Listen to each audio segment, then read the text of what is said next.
Assalamualaikum warahmatullahi wabarakatuh. Jumpa lagi bersama saya Fikran Zarfan.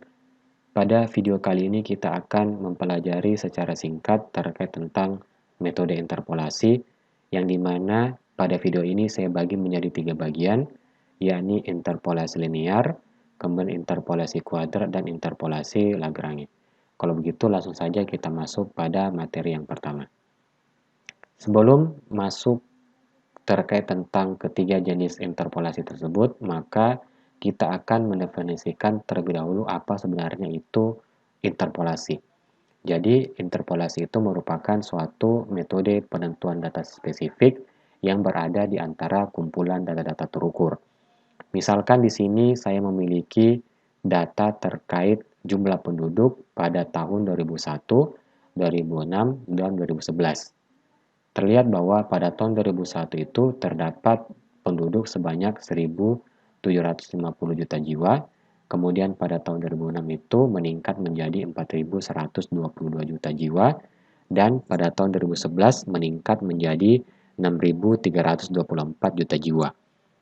Kemudian di sini timbul pertanyaan, berapakah perkiraan penduduk pada tahun 2004 dan pada tahun 2009? Yang dimana dapat kita lihat bahwa pada tahun 2004 dan tahun 2009 itu data jumlah penduduk tidak terekam pada tabel perhitungan. Oleh karena itu, jumlah penduduk pada tahun-tahun tersebut dapat kita dekati dengan menggunakan metode interpolasi. Yang pertama, kita masuk terlebih dahulu pada interpolasi linear. Misalkan dalam satu data kita memiliki dua buah titik yang memberikan informasi terkait tentang dua variabel, yakni variabel x dan variabel fx. Sehingga kedua titik tersebut itu dapat kita tuliskan ke dalam koordinat x0, fx0 dan x1, fx1. Seperti yang terlihat pada gambar di sebelah kiri. Apabila kedua buah titik ini kita hubungkan dengan suatu garis lurus, maka kita akan mendapatkan persamaan garis lurus yang berkesesuaian dengan kedua titik tersebut, yakni fx sama dengan A0 ditambah A1x, di mana A0 dan A1 itu merupakan suatu konstanta yang akan kita cari kemudian. Sehingga untuk kedua buah titik ini nanti akan berlaku fx0 sama dengan A0 tambah A1x0, sedangkan fx1 sama dengan A0 ditambah A1x1. Lebih lanjut, tujuan dari interpolasi linear ini secara matematik kita ingin menentukan apa koefisien dari A0 dan apa koefisien dari A1. Sehingga dengan menggunakan teknik eliminasi dan substitusi, maka kita akan memperoleh bahwa nilai koefisien dari A1 itu adalah fx1 kurang fx0 dibagi dengan selisih antara x1 kurang x0. Adapun nilai koefisien dari A0 itu adalah fx0 dikali x1 dikurang fx1 dikali x0 dibagi dengan selisih antara x1 dikurang x0. Karena A1 dan A0-nya telah kita peroleh, maka nilai A0 dan A1 tersebut kita masukkan ke persamaan garis lurus pada slide yang sebelumnya. Sehingga nanti kita akan memperoleh suatu persamaan yang sederhana terkait tentang persamaan garis lurus tersebut yang kita kenal sebagai persamaan interpolasi linear, seperti yang terlihat pada persamaan di sebelah kanan bawah. Baik, untuk mengetahui secara lebih detail terkait tentang penggunaan interpolasi linear, mari kita membahas beberapa contoh kasus. Misalkan diketahui nilai dari sin 0,5 itu adalah 0,47942 dan nilai dari sin 0,7 itu adalah 0,64421. Tentukanlah nilai dari sin 0,6 jika diketahui nilai eksak dari sin 0,6 itu adalah 0,56464. Berdasarkan informasi ini, maka kita bisa membuat tabel hubungan antara x dan sin x. Adapun x itu nilainya 0,5 dan 0,7, sedangkan nilai sin x itu adalah 0,4792 untuk 0,5, sedangkan 0,64421 untuk nilai dari sin 0,7.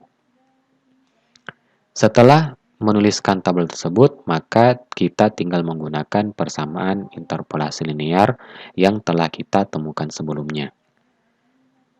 Fx sama dengan fx0 ditambah hasil bagi dari fx1 kurang fx0 dengan x1 kurang x0, kemudian kita kalikan dengan x kurang x0. Jadi terlihat bahwa fx0 ini adalah nilai dari 0,47942, sedangkan fx1 itu adalah 0,64421, adapun x0-nya itu adalah 0,5 dan x1-nya itu adalah 0,7. Apabila nilai-nilai ini kita masukkan ke dalam persamaan interpolasi linear, maka kita akan peroleh bahwa nilai interpolasi dari sin 0,6 itu adalah 0,56181, yang dimana nilai ini hampir mendekati nilai eksak yang nilainya 0,56464 atau sekitar 99,49%. Selanjutnya ada yang kita kenal sebagai interpolasi kuadratik. Jadi kalau kita menggunakan interpolasi kuadratik berarti kita membutuhkan 3 buah titik yang memberikan informasi mengenai dua variabel yakni x dan fx, sehingga nanti kita akan mendapatkan 3 buah titik koordinat x0 fx0, x1 fx1 dan x2 fx2. Berdasarkan ilustrasi ini, maka kita dapat menggambarkan persamaan umum polinomnya itu adalah fx sama dengan A0 tambah A1x ditambah A2x2. Karena kita mempunyai 3 buah titik, maka berarti kita akan mendapatkan 3 buah persamaan polinom, yakni fx0 sama dengan A0 tambah A1x0 tambah A2x0 kuadrat sampai dengan fx2 sama dengan A0 tambah A1x2 ditambah A2x2 kuadrat. Sama seperti interpolasi linear yang tadi, tugas kita selanjutnya adalah mencari apa nilai koefisien dari A0, A1, dan A2 untuk masing-masing 3 persamaan ini, fx0, fx1, dan fx2. Untuk menyelesaikannya, maka kita bisa menggunakan pendekatan matriks. Oke, sebagai contoh, misalkan nilai dari sin 0,3 adalah 0,29552, kemudian sin 0,5 adalah 0,47942, sedangkan sin 0,7 adalah 0,64421. Tentukan nilai dari sin 0,6 jika nilai eksaknya itu adalah 0,56464. Berdasarkan informasi dari soal ini, maka kita bisa menggambarkan informasinya itu dalam bentuk tabel, di mana X itu kita mulai ini X0, X1, dan X2, sedangkan ini adalah fx0, fx1, dan fx2. Olehnya, kita buat polinomnya. Persamaan polinom untuk data X0 berarti 0,29552 A0 ditambah 0,3 A1 ditambah kuadrat dari X0 kalikan dengan A2, sesuai dengan persamaan yang ini. Oke. Selanjutnya nanti kita akan peroleh nilai koefisien dari A0, A1, dan A2 adalah sebagai berikut. Untuk A0 itu 0,05993, untuk A1 itu 0,84971, sedangkan untuk A2 itu adalah minus 0,02147. Karena nilai A0, A1, dan A2 telah kita peroleh, selanjutnya itu kita substitusi nilai-nilai koefisien ini ke persamaan umum polinom, yakni fx sama dengan A0 tambah A1x tambah A2x pangkat 2. Karena kita ingin mencari berapa nilai sin 0,6, maka x-nya adalah 0,6.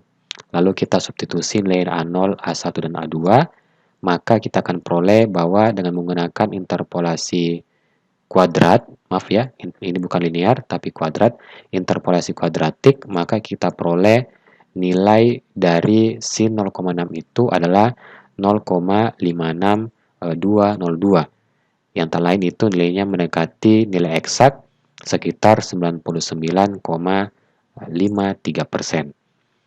Jadi seperti yang kita lihat di sini bahwa untuk interpolasi linear itu dia membutuhkan paling banyak dua buah data, X0 dan X1. Sedangkan untuk interpolasi kuadratik kita membutuhkan 3 buah data, X0, X1, dan X2. Selanjutnya, interpolasi terakhir, Lagrange, itu interpolasi yang muncul untuk menyempurnakan kedua bentuk interpolasi sebelumnya. Secara umum, persamaan umum polinom ini itu dapat dituliskan dalam bentuk Pnx sama dengan sigma Lix kali Fxi, di mana I-nya mulai dari 0 sampai dengan N. Berdasarkan persamaan ini, maka Lix itu lain adalah cross product atau penjumlahan perkalian itu dari X kurang XJ dibagi XI kurang XJ. Di sini J-nya kita mulai dari 0 dan I-nya itu tidak boleh sama dengan J. Sekarang kita ambil satu contoh kasus untuk persamaan linear. Karena dia persamaan linear berarti N-nya itu bernilai sama dengan 1.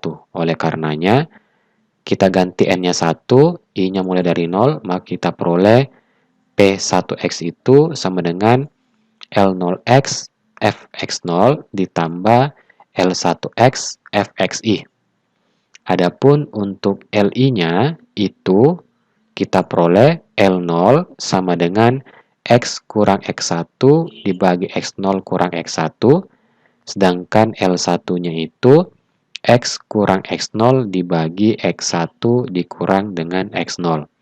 Sehingga dengan memasukkan nilai L0X dan L1X ke persamaan interpolasi linear ini, kita akan peroleh persamaan umum interpolasi Lagrange untuk N sama dengan 1 adalah sebagai berikut. P1X sama dengan X kurang X1 dibagi X0 kurang X1 dikali Fx0 ditambah X kurang X0 dibagi X1 kurang X0 dikali Fx1. Sekarang kita akan mencoba mengerjakan kasus ini dengan menggunakan interpolasi Lagrange. Di sini kita lihat bahwa dengan menggunakan interpolasi ini, X-nya itu kita ganti dengan nilai yang ingin kita cari, yakni 0,6. Sedangkan X1-nya itu adalah 0,7, sedangkan X0-nya itu adalah 0,5. Adapun Fx0 itu 0,47942 dan Fx1 itu nilainya 0,64421. Kalau kita substitusi angka-angka ini ke persamaan Lagrange linear N sama dengan 1, maka akan kita peroleh nilai dari sin 0,6 itu adalah sekitar 0,56181 yang mendekati kira-kira sebesar 99,49%. Oke.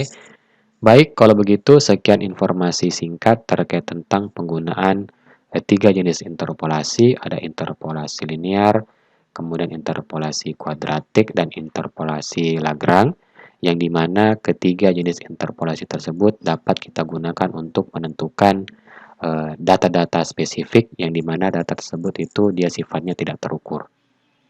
Kalau begitu, sekian informasi dari saya. Saya mohon maaf apabila ada salah kata. Apabila ada yang ingin ditanyakan, silakan untuk ketik di kolom komentar. Dan jangan lupa untuk terus mendukung channel ini dengan cara klik subscribe. Oke, terima kasih. Assalamualaikum warahmatullahi wabarakatuh.